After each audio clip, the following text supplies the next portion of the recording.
Okay, so I recently put out my video on the OnePlus 8T and already there are two phones gunning for the same throne. The Mi 10T, which was launched yesterday, and the Samsung Galaxy S20FE, which was launched a while ago. Now, of these two phones, the S20FE is a very interesting proposition because it brings the best of S series for considerably less, which is why I'm sure a lot of you would be wondering, should you buy the S20FE or the OnePlus 8T? Well, for your viewing pleasure, I'm going to compare these two phones today and it'll be a full-blown comparison. So from cameras to performance to software, we're going to talk about everything. So without any further ado, let's get on with the video.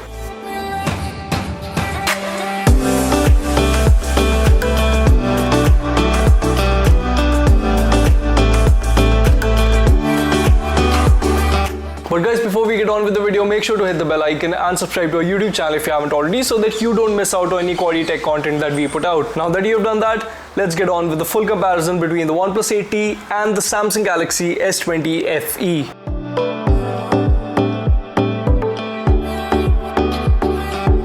Okay, so I'll try to keep this section as short as possible because, well, design is a very subjective entity and there's no point in dwelling which design I like more. Now that said, looks wise, both these phones are excellent and they'll both draw the same level of attention to themselves. I mean, I've been using both these handsets for over a week and there are times when I still gawk at the back of these two phones. In a nutshell, these are two of the best looking phones you'll get under Rs 50,000. Now that said, only the OnePlus 8T uses premium materials for its construction and features glass on the back and the front held together by an aluminium rail.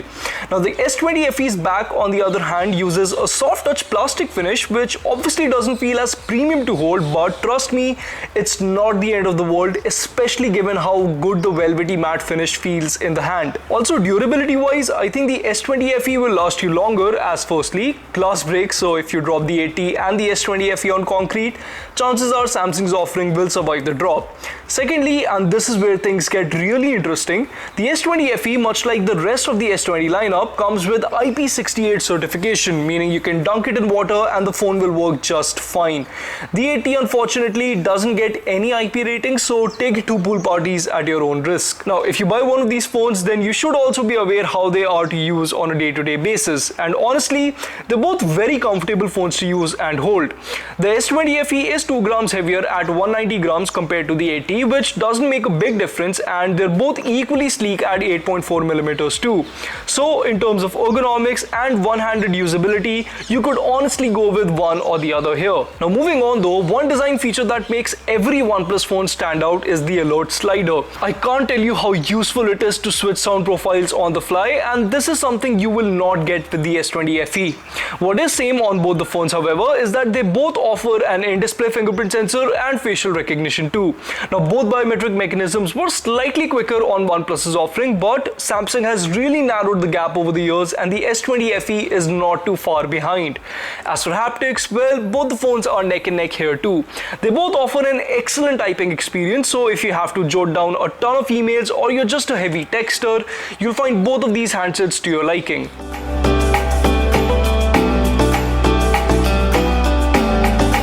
Now the two phones we have here today offer very similar displays. So starting with the OnePlus 8T, this phone comes with a 6.55-inch Fluid AMOLED display with a Full HD Plus resolution, which refreshes at 120Hz. Now as for the S20FE, this phone comes with a 6.5-inch Super AMOLED display with a resolution of Full HD Plus as well, and this display also refreshes at 120Hz. Now clearly, both these phones are backed by the absolute best in terms of display tech, and your viewing experience will undoubtedly be unmatched by these two phones. These are two of the best displays in the business, and be it the viewing angles or the vibrancy in the colors or the excellent contrast levels, you will get to feast it all on these two phones. Also, both the phones can lock the refresh rate to 120Hz, so rest assured you will be able to treat your eyes to slick animations and buttery smooth transitions.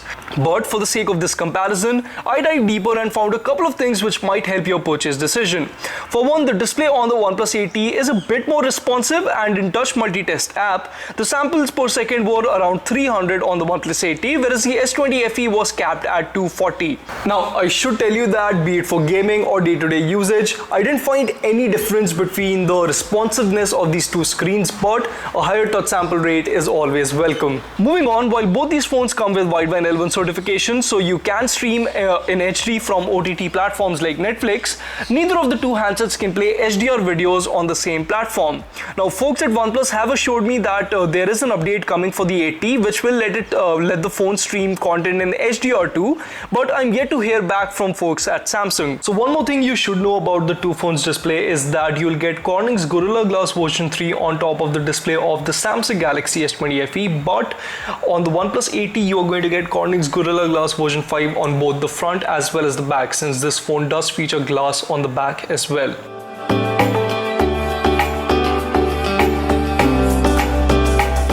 Now, the screens and the audio setups on our phones have become so good now that I rarely use my laptop to watch movies or YouTube videos. Now, if you're like me, then you'll love what's on offer with the S20FE and the OnePlus 8T. While neither of the two phones offer a headphone jack, both these phones come with a stereo speaker setup which adds good depth to the dialogues of your favorite TV shows. Now, with that said, I can confirm that the speaker setup on the OnePlus 8T is just plain louder, so this would be my pick if I was going to solely rely on my phone speaker for audio. As for connectivity, the 8T takes the lead here too, as this phone is 5G ready, so in a sense this handset is future proof. Now moreover, I don't know why, but I always get slightly worse off connection on Samsung phones. I tested the two contenders we have here today on my Airtel's postpaid SIM, and I always got better download and upload speeds on the OnePlus 8T. Regardless, both the phones were neck and neck when it comes to call quality, so no complaints here.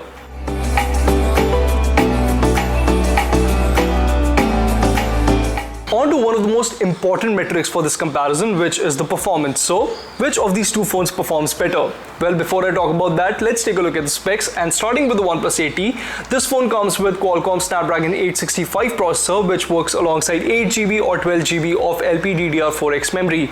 Now, correspondingly, you're going to get either 128GB or 256GB of non-expandable UFS 3.1 storage. Now, if I talk about the S20FE, then this phone comes with Samsung's flagship in-house processor in the form of Exynos 990. Now, it is an octa-core chip which also works alongside 8GB of LPDDR4X memory. For storage, this phone comes with 128GB of user-expandable UFS 3.0 storage. Clearly, both the phones offer flagship-grade specs, but as has been the case for quite some time now, OnePlus's 8T edges out in front owing to its Snapdragon SoC. Now, in synthetic benchmarks, the 8T crushed Samsung's S20FE and outputted a score that was well over 1 lakh points in Antutu. In a similar fashion, the OnePlus 8T garnered a comfortable lead in Geekbench, garnering more points in both single-core as well as multi-core performance, and offered higher sequential read and write speeds in AndroBench too. And if you don't care about synthetic tests and want some real-life metrics, then I can tell you that I had a much better gaming experience on the 8T too. Not only was the phone able to run intensive games like Genshin Impact and Call of Duty Mobile at a higher graphics preset, but it also managed to offer better thermals, thanks in no small part to its dedicated cooling solution. Now, on the OnePlus 8T, I could run Call of Duty Mobile at very high graphics and max frame rate with features like ragdoll and water reflections enabled, and despite tasking the GPU with all these textures, I never dropped a single frame. On the other hand, the S20FE could only play the game on high and max settings. Now, while my gaming experience at those settings was fine, I did notice the phone get pretty warm to the touch. Now, I'm not saying that the S20FE is a bad performer, not by a long shot, and the phone is perfectly capable of keeping power users happy. But the fact remains that the OnePlus 8T is just a much superior phone when it comes to performance, and it will offer you better value for your money here.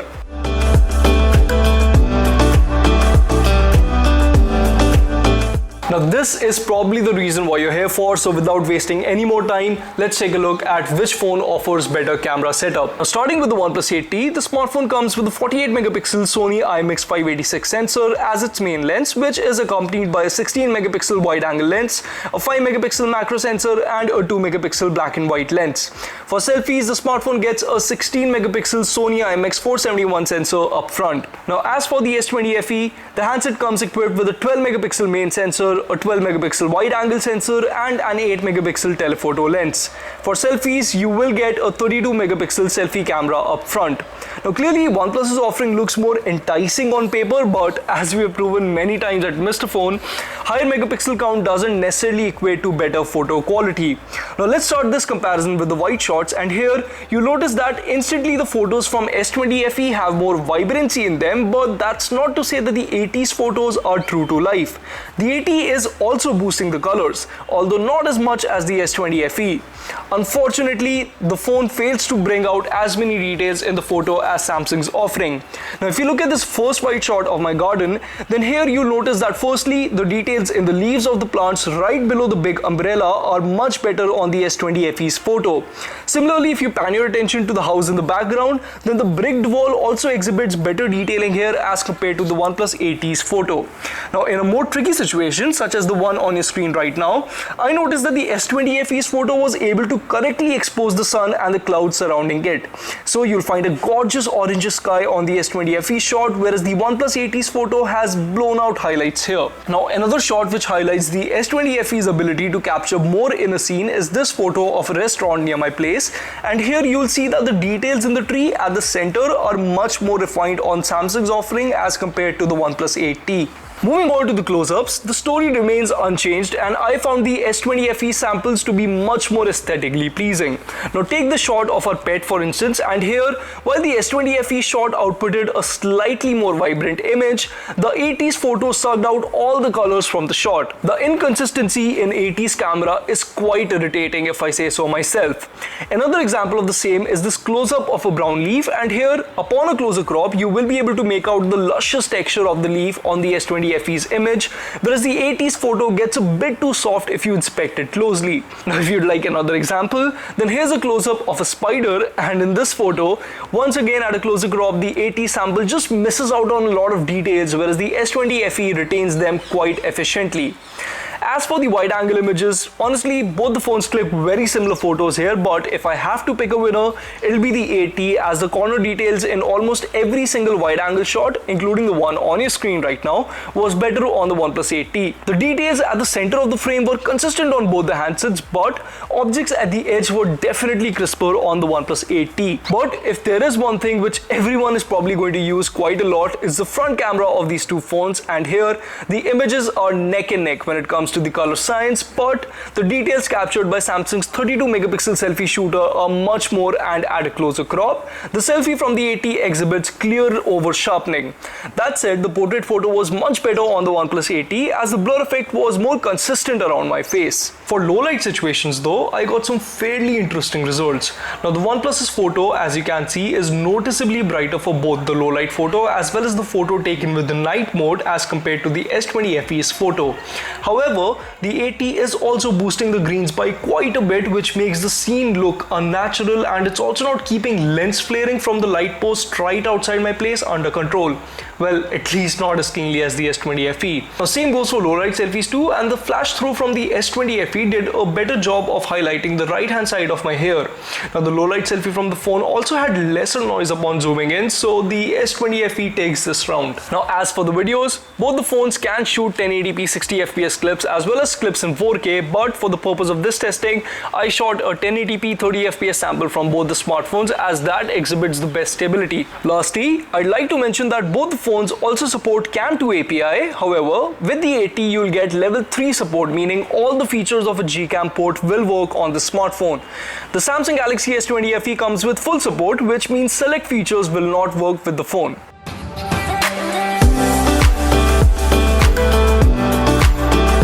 Now, in terms of software, the OnePlus 80 comes with the company's all-new Oxygen OS 11 on top of Android 11, and the S20FE comes with Samsung's One UI, which is running on top of Android 10. Now, much has been said about Oxygen OS 11's resemblance to One UI, and I will admit, OnePlus's approach does feel inspired. Still, Oxygen OS appears more cleaner and offers a bunch of customization tools that I personally like to use, such as support for third-party icons and more. Now, while you can customize the S20FE too, 2, thanks to features like good lock and company's own theme store, I just still enjoy OnePlus's take here more. Other than that though, both the phones come with all the quintessential Android features like navigational gestures, a gorgeous dark mode and secure folders. Now at the end of the day, this particular section is going to boil down to your personal preference. Now some people like One UI more, others like Oxygen OS more, and it's completely fine. What I will say is that these are two of the best custom skins you can get on Android, so whichever one you pick, you will not be disappointed. Coming to the battery life, well, this is another win for Team OnePlus. While both the phones are backed by a 4500 mAh cell, I got much better battery life out of the OnePlus 8T, and I was getting anywhere around 6 to 6.5 hours of screen on time on heavy usage with the display set to 120Hz. On the S20FE, I was lucky to get 4.5 hours of screen on time with the same usage. Now, making matters even worse for Samsung's offering, the phone only comes with a 15-watt charger in the box, which means you'll have to wait around 2 hours and 20 minutes for it to refuel completely. The 8T, on the other hand, comes with a 65-watt charger, so you can charge it completely in just 45 to 50 minutes. So when it comes to battery life, the OnePlus 8T is just the clear winner.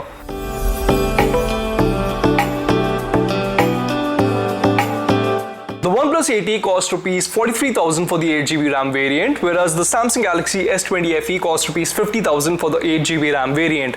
Now, the S20FE is a bit more expensive as compared to the OnePlus 8T, but for the price you are getting a more durable phone, as this does support IP68 certification.